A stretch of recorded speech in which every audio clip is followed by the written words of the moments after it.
तो 12th class की physics के चैप्टर नंबर फर्स्ट के हम न्यूमेरिकल फिलहाल स्टार्ट कर चुके हैं, जिनमें 4 न्यूमेरिकल हमारे कंप्लीट हो भी चुके हैं। यानी चैप्टर नंबर फर्स्ट के 4 न्यूमेरिकल अपने कंप्लीट हो चुके हैं। प्लेलिस्ट बनी हुई है, वहां से आप उनको कंप्लीट कर सकते हैं। उम्मीद है कि आपने कंप्लीट कर भी लिया होगा। फिर भी यदि कोई डाउट है तो आप कमेंट्स में बता सकते हैं। आज हम देखेंगे इसका क्वेश्चन नंबर 5। क्या है क्वेश्चन नंबर 5?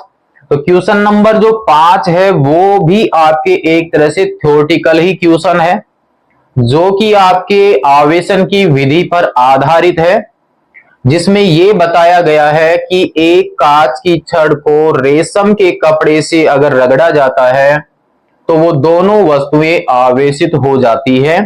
तो क्वेश्चन में मेन हमें यह पूछा गया है कि रेशम के कपड़े और कांच की छड़ की तरह ही कोई एक ऐसा और युग्म आप लीजिए, उसका उदाहरण देकर हमें बताइए कि वो दोनों वस्तुएं भी रगड़ने पर आवेशित हो जाती हैं। काफी एग्जाम्पल हमने लिए हैं। प्लास्टिक की छड़, कपड़े को ले लीजिए, ऊनी कपड़े को साथ में ले सकते हो। एबोनाइट की छड़, बिल्ली की समूर वाला आप एग्जाम्पल ले सकते हो। यहां पर फिर एक और प्रश्न इसमें पूछा गया है कि यहां पर ये दूसरा एग्जाम्पल आप जो ले रहे हो उसका और कांच की छड़ और रेशम के कपड़े का जो एग्जाम्पल लिया गया है उसका जो प्रेक्षण किया गया है, उसका जो रिजल्ट निकलता है, तो वह आवेश संरक्षण नियम से किस प्रकार सामंजस्य रखता है, यह हमें यहां पर समझाना है।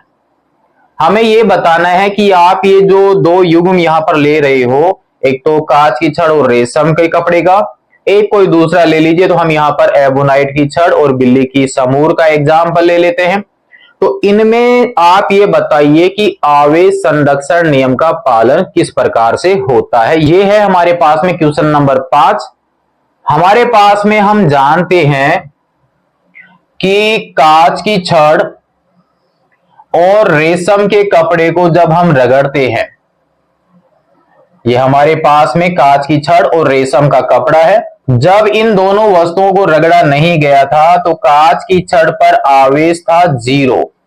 ऐसे ही रेशम के कपड़े पर भी आवेश कितना था? 0 था। तो रगड़ने से पहले इस निकाय यानी दोनों वस्तुओं का जो नेट आवेश है वो नेट आवेश कितना है? 0 है। क्लियर है यहां तक? तो आवेश संरक्षण के एग्जाम्पल में भी हमने इसको समझा था। अब हमारे पास यहां क्वेश्चन में ही पूछ लिया तो इसलिए हम दोबारा से इसको समझाएंगे। जब कांच की छड़ को रेशम के कपड़े से रगड़ते हैं तो हमें पता है कि कांच की छड़ से जितने इलेक्ट्रॉन निकलते हैं उतने इलेक्ट्रॉन आपके रेशम के कपड़े पर पहुंचते हैं। क्लियर है? मान लीजिए 4 इलेक्ट्रॉन यहां से निकले हैं तो 4 धनावेश इस पे आ जाएंगे और 4 ऋणावेश इस पर आ जाएंगे।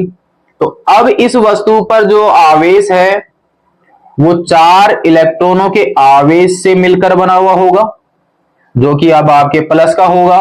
इस पर जो आवेश है वो अब हमारे पास में 4 इलेक्ट्रॉनों के आवेश के बराबर ही होगा, लेकिन वो नेगेटिव में होगा। तो अब हमारे पास में ये है कि अब वापस इन दोनों के निकाय का जो नेट आवेश है वो देखिए, इस पर तो आवेश है 4 इलेक्ट्रॉनों के आवेश के बराबर पॉजिटिव, इस पर हमारे पास में है 4 इलेक्ट्रॉनों के आवेश के बराबर नेगेटिव। तो नेट आवेश कितना हो गया? वापस 0। घर्षण कराने से पहले नेट आवेश दोनों का कितना था? 0। घर्षण करने की प्रक्रिया के बाद में नेट आवेश कितना है? 0। यहां से तो ये समझ में तो आ ही चुका है कि यहां पर आवेश न तो कोई नया उत्पन्न हुआ है न ही नष्ट हुआ है, बस एक वस्तु से दूसरी वस्तु पर आवेश का क्या हुआ है? स्थानांतरण हुआ है, और इसे ही हम आवेश संरक्षण नियम कहते हैं। इसका मतलब ये जो एग्जाम्पल है वो आवेश संरक्षण नियम की बिल्कुल सही तरीके से पुष्टि करता है या हमें समझाता है। तो नेक्स्ट इसमें यह भी पूछा गया है कि ऐसा ही कोई और उदाहरण लीजिए जिनको आपस में आप घर्षण करवाते हो तो वो वस्तुएं भी आवेशित हो जाती हैं। तो एक फर्स्ट में तो हम इनका एग्जाम्पल लिख देंगे, जो हमने प्रोसेस किया है उसको आप लिख दीजिए। सेकंड हमारे पास में ले लेते हैं हम एबोनाइट की छड़। एबोनाइट की छड़, या आप यहां पर प्लास्टिक की छड़ और ऊनी वस्त्र भी ले सकते हो। प्लस में इसका जो जोड़ा है वो हमने बना लिया बिल्ली की समूर। अब हमारे पास में है, इसको आप थ्योरी के रूप में लिखिए। क्या क्या कर रहे हैं हम यहां पर, एबोनाइट की छड़ को जब बिल्ली की समूर से रगड़ते हैं, एबोनाइट की छड़ को जब बिल्ली की समूर से रगड़ते हैं तो बिल्ली की समूर से कुछ इलेक्ट्रॉन निकलते हैं और एबोनाइट की छड़ पर पहुंच जाते हैं। क्लियर है। और किसी भी वस्तु में प्रोटॉन और इलेक्ट्रॉनों की संख्या में जैसे ही अंतर आता है वो वस्तु आवेशित हो जाती है। प्रारंभ में इसकी समूर पर जो नेट आवेश था वो शून्य, इस पर जो नेट आवेश था वो शून्य। प्रोटॉन और इलेक्ट्रॉन इसके अंदर भी हैं लेकिन बराबर मात्रा में है, इस वजह से कुल आवेश 0 है। प्रोटॉन इलेक्ट्रॉन तो इस छड़ के अंदर भी है लेकिन नेट आवेश अभी इसका भी 0 ही है। तो हमारे पास में यह है कि जब यहां से इनको रगड़ा जाता है तो बिल्ली की समूर से कुछ इलेक्ट्रॉन आपके एबोनाइट की छड़ पर आ जाते हैं। मान लीजिए 3 इलेक्ट्रॉनों का यहां पर स्थानांतरण हुआ तो बिल्ली की समूर पर 3 इलेक्ट्रॉनों के बराबर का धनावेश आ जाएगा। यहां पर इलेक्ट्रॉनों की कमी हुई है और वो 3 इलेक्ट्रॉन इस पर पहुंच गए तो यहां पर आवेश 3 इलेक्ट्रॉनों के बराबर के ऋण आवेश हो जाएगा। कोई नया आवेश क्रिएट नहीं हुआ। यहां पर 3 इलेक्ट्रॉनों की कमी हो गई, यहां पर 3 इलेक्ट्रॉनों की क्या हो गई, वृद्धि, यानी इसमें से आवेश निकल के इसमें पहुंच चुका है। ये धनावेश को शो करता है और ये आपके ऋण आवेश को। वापस देख लीजिए, दोनों को जब आप यहां पर जोड़ोगे तो नेट आवेश फिर आपके पास में कितना हो जाता है, शून्य। दोनों वस्तुओं के निकाय का नेट आवेश वापस कितना है, शून्य। 3 प्लस का आवेश है, 3 माइनस का आवेश है, यानी 3 इलेक्ट्रॉनों के बराबर का धनावेश, 3 इलेक्ट्रॉनों के बराबर का ऋण आवेश। तो निकाय का टोटल आवेश कितना हो गया, शून्य। और घर्षण से पहले इस पर आवेश शून्य, घर्षण से पहले इस पर आवेश शून्य, नेट कितना दोनों का, शून्य, और घर्षण की प्रक्रिया के बाद भी शून्य।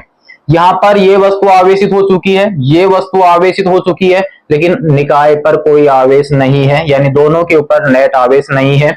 यहाँ पर क्या हुआ, एक वस्तु से दूसरी वस्तु पर कुछ इलेक्ट्रॉनों का स्थानांतरण हुआ और इलेक्ट्रॉन खुद एक आवेशित कण है, इसका मतलब आवेश का ही क्या हो रहा है, स्थानांतरण हो रहा है। कोई नया आवेश नहीं उत्पन्न हुआ, इससे निकला इस पे पहुंच गया। यही होता है आवेश संरक्षण नियम। हम यह कह सकते हैं कि किसी विलगित निकाय या वियुक्त निकाय का कुल आवेश हमेशा नियत रहता है। तो ये जो निकाय था इसका टोटल आवेश शुरू में भी शून्य था, घर्षण की प्रक्रिया के बाद भी शून्य है। हमारे को यह बोला गया था कांच की छड़ और ये आवेशित हो जाती है।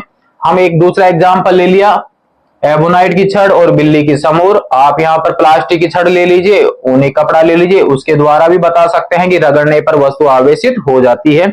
हमें घर्षण के द्वारा आवेशन को इस टॉपिक में समझाना था और साथ में ये बताना था कि यहाँ पर आवेश संरक्षण नियम का पालन होता है। यहाँ पर इसकी जो थ्योरी है वो आपको लिखनी है कि आपने यहाँ पर प्रोसेस क्या किया है वो आप यहाँ पर लिखिए। इसके प्रोसेस को आप यहाँ पर लिख दीजिए कि आपने क्या क्या किया है और लास्ट में समझा दीजिए कि यहाँ पर आवेश संरक्षण का नियम होता है। अब आपके सामने जो है इसके नोट्स की जो कॉपी है वो आपके सामने है, आप इसको नोट कर लेना। आपके दोनों ही जो पॉइंट हैं, जो एग्जाम्पल है, उनको यहाँ पर लिखा हुआ है। अब आप यहाँ से इसका स्क्रीनशॉट लेकर आप इनको नोट कर सकते हैं। क्वेश्चन नंबर 5वां आपके थ्योरेटिकल था, कंप्लीट हो जाता है। यदि प्यारे बच्चों आपका कंप्लीट हुआ, पॉइंट समझ में आया तो अन्य दोस्तों को जरूर से सेंड कीजिए। नेक्स्ट में देखेंगे हम इसका क्वेश्चन नंबर 6 यानी 1.6। तब तक के लिए धन्यवाद।